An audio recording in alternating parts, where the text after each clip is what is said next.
Hi and welcome back to MRAD. Today I'm going to be looking at some I.O.R scopes made in Bucharest. These have been sent to me by Southern Rifles and Optics, SRO.ie, down in Ireland, and they are impressive scopes, feature-wise and glass-wise. My initial impressions on them is the tube is huge. It's a 35mm tube on them. I'll just double check that. Because I'm used to seeing 30s or 30mm tubes, but the 35 is it's a big tube, if I'm correct. Yep, 35mm tube. I know they come in a bigger size as well. They come in a 40mm for some of the models, but this is a 35. This particular one here is second focal plane. It comes in a variety of different reticles.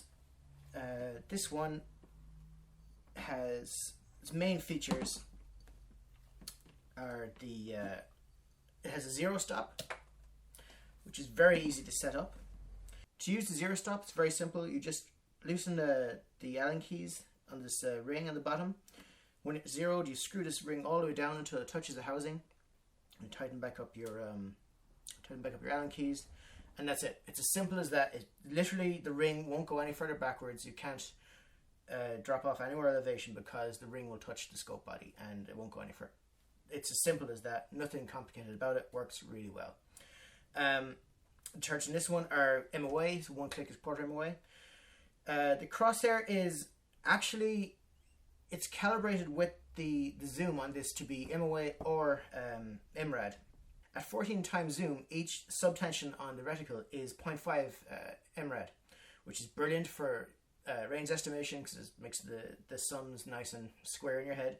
And at max magnification on this particular one, the reticle is then full MOA, so matching your turrets. If we're looking at the turrets, the top turret is big and it's got really nice big clicks. They're solid. Much more so than any Leopold I've ever used or any other scopes. I've tried a few of the higher quality Smith & Benders, and I much prefer the definite clicks on these. On this model, not on the tactical, your windage, you have two different colors. Your right hand side windage is white, and your left hand side windage is red, just so you can quickly recognize which one you're on. This one as well has a usability crosshair with digital buttons. It's not a twist one like on some of the versions. A side parallax and a diagonal focus for the crosshair, just like most of them. The ring itself is good and stiff. It's not too stiff. It's easily done at one hand, but it's not going to slip off. So if you leave it on 14 times zoom, which is the MRAD calibration for the crosshair, you're not going to accidentally knock it off. It's got a good big square bottom if you like leveling your scopes off your rail with a feeler gauge or whatever else you use. Of course, it's rated for all calibers. Yeah, this model is the 60-24x50. It is hefty. I'll put the weight up on the screen after this. This scope without any mounts is the same weight as their tactical version with steel mounts. Let's say they're steel 9-force mounts. They're heavy, but most of the weight, well, I wouldn't say most of it, but a good chunk of the weight is actually the optics in these. The lenses themselves are HDF low dispersion lenses made by Schott in Germany.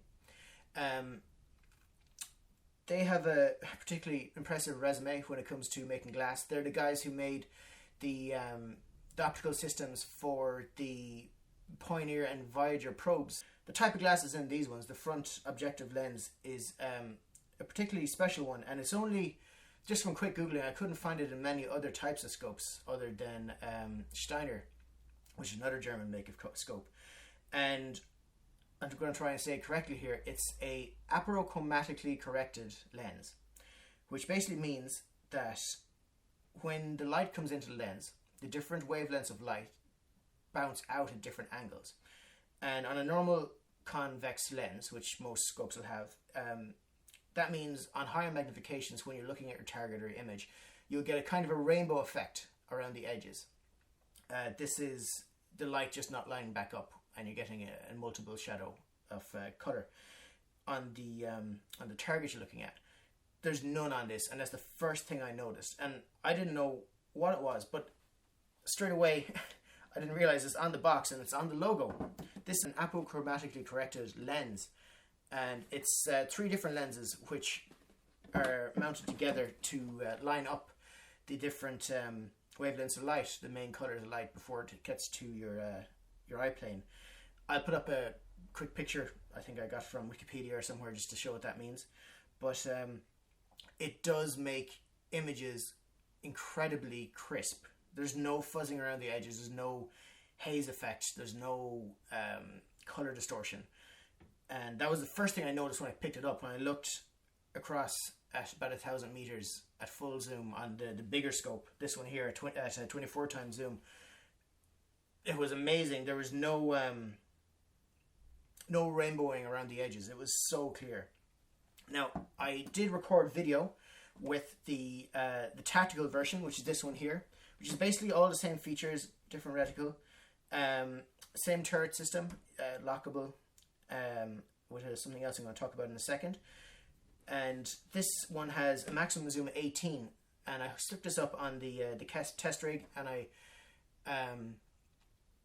recorded video at 300 meters. There was a close wall which zoomed in, that was easy, and then 1,150 to 1,180 meters on the side of a hill. I was able to look at some sheep. Now a sheep, you're looking at 2.5 foot tall, and you can see how easy it is to see them. You could see your bullet trace out to that distance if you wanted to. It's not going to be a hard deal with these.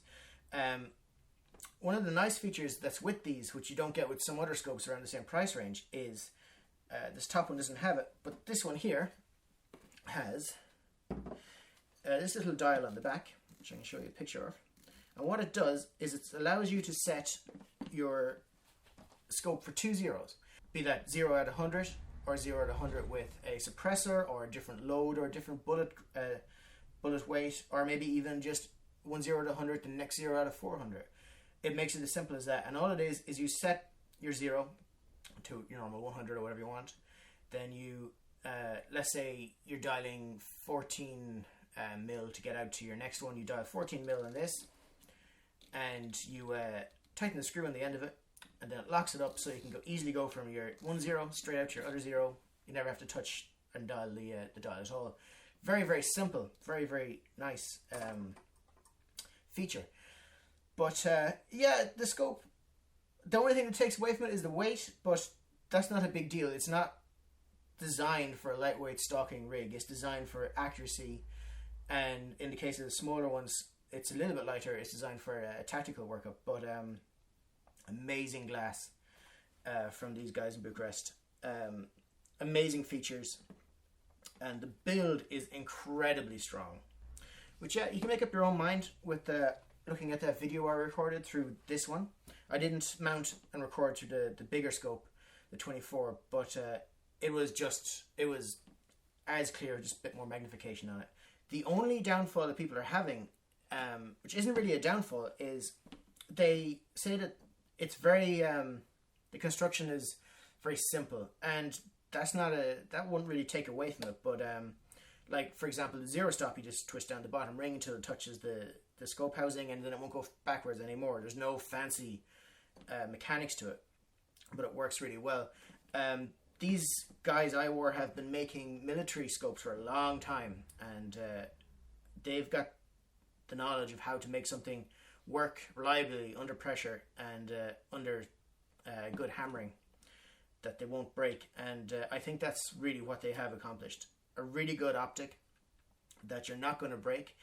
They do have a limited lifetime warranty, which is transferable if you transfer the certificate to the next owner, which is very nice. I think a limited lifetime in Europe is 10 years, but I can't really see much going wrong with these.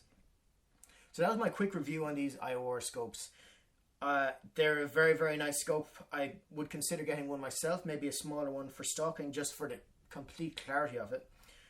They are, if you have the money, they're up there with the more expensive Night Force and Smith and Bender and alike, but their features for the amount of money you pay are above and beyond what you'll get from the other manufacturers, or very close to. You're just not going to get this kind of featured scope, and especially this type of glass, for the same money in any other type of manufacturer at the moment. So this is my review of the I.O.R scopes. This one here and the tactical one you can see below me. They're overall very, very good. Heavy, but not overly so. The glass is amazing. They're well worth their money. And especially with a transferable warranty, that really does put a little bit of icing on the cake for me. Yeah, if you like this review, like and subscribe. And if you have any questions, suggestions or comments, just put them below the video and I'll try and get back to you straight away. Thanks for watching. See you later.